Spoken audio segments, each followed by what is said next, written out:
Assalamualaikum warahmatullahi wabarakatuh. Pada kesempatan kali ini saya akan menjelaskan mengenai urban farming berupa hidroponik dengan judul Hidroponik Solusi Pertanian Lahan Sempit di Perkotaan. Sebelumnya perkenalkan dulu, saya Abdul Ghafur dari Agroteknologi C dengan NIM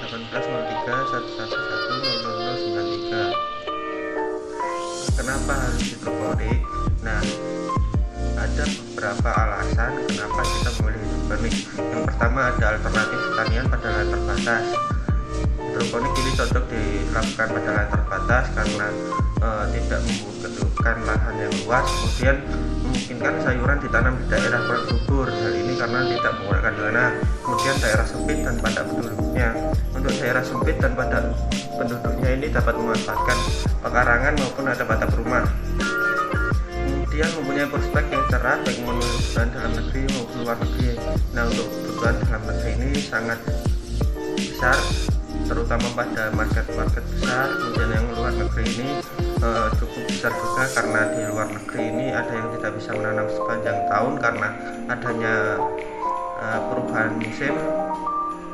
Dan selanjutnya ada kuantitas produksi dapat ditingkatkan. Dan kuantitas dapat ditingkatkan ini dengan cara meningkat instalasi, misalnya ditingkat menjadi 5, 10 dan sebagainya. Kemudian kualitas dan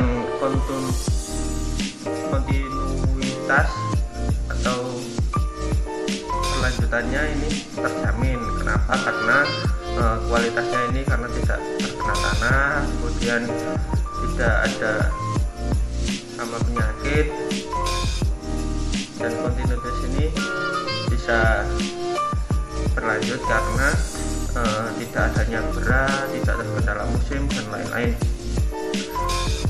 Kemudian hasil dan kualitas tanaman lebih tinggi. Nah, hasilnya juga akan tinggi. Kemudian bebas dari hama dan penyakit dan dapat mengatasi masalah tanah karena tidak menggunakan tanah. Untuk definisi hidroponik sendiri yaitu berasal dari bahasa Yunani hidro dan ponos. Hidro artinya kerja, hidro artinya air, ponos artinya kerja, artinya kerja air. Nah, teknologi sistem produksi tanaman dengan larutan hara yang mengandung unsur hara atau pupuk dengan atau tanpa media inert sehingga dihasilkan tanaman sempurna. Bisa juga dinamakan teknik bertanam tanpa menggunakan media tanah. Kemudian budidaya tanaman dengan menggunakan larutan hara tanpa penambahan medium inert. Inert ini berupa pasir, rockwool, arang, sekam atau vermiculit sebagai komponen organik. Perkembangan hidroponik di Indonesia, sistem yang dibangun harus sederhana dan tidak rumit. Ini sangat penting sekali, harus tidak rumit. Kemudian harus murah. Kemudian harus melibatkan bahan-bahan yang ramah lingkungan. Kemudian bahan dan alat digunakan mudah didapatkan. Kemudian sistem tidak bergantung terhadap energi listrik. Ada juga yang tidak bergantung energi listrik. Kemudian komoditas ditanam dengan nilai komersial tinggi. Keuntungannya dapat berproduksi sepanjang tahun, tidak membutuhkan lahan luas, tenaga kerja tidak banyak, produksi lebih tinggi, pertumbuhan lebih cepat, sedikit serangan hama penyakit, aman dari alipati gulma, tanaman menerima nutrisi dengan takaran yang sesuai, tanaman lebih efektif dalam penggunaan nutrisi dan air. Untuk kerugiannya membutuhkan modal yang besar, tanaman dapat gagal tumbuh jika sistem mengalami kegagalan, lebih rumit, butuh banyak pengetahuan dan teknik yang baik. Bicara tentang pertanian masa depan, hidroponik ini bisa menjadi salah satu solusi. Kemudian ini ada beberapa sistem hidroponik dari LKS 2017. Yang pertama ada wick system atau sistem sumbu. Ini menghubungkan pot tanamannya dengan air menggunakan sumbu, bisa berupa kain ataupun lainnya. Kemudian ada NFT. NFT ini mengalirkan air nutrisi secara tipis dan terus menerus. Untuk NFT ini apabila listrik mati, otomatis airnya tidak akan mengalir dan harus disiram manual agar tanaman tidak layu. Kemudian ada DWC. DWC ini sama seperti rakit apung. Pompa digunakan hanya untuk mengatur aerasi air. Kemudian ada drip system ini tetes. Dan ada flow system ini sama dengan DFT itu ya, DFT dengan cara menggenangi air. Untuk DFT ini ada kelemahannya karena tanaman terendam terus bisa busuk juga akarnya, dan kelebihannya apabila lampu mati atau listrik mati ini tidak usah menyiram manual. Untuk peralatan hidroponik yang pertama ada greenhouse.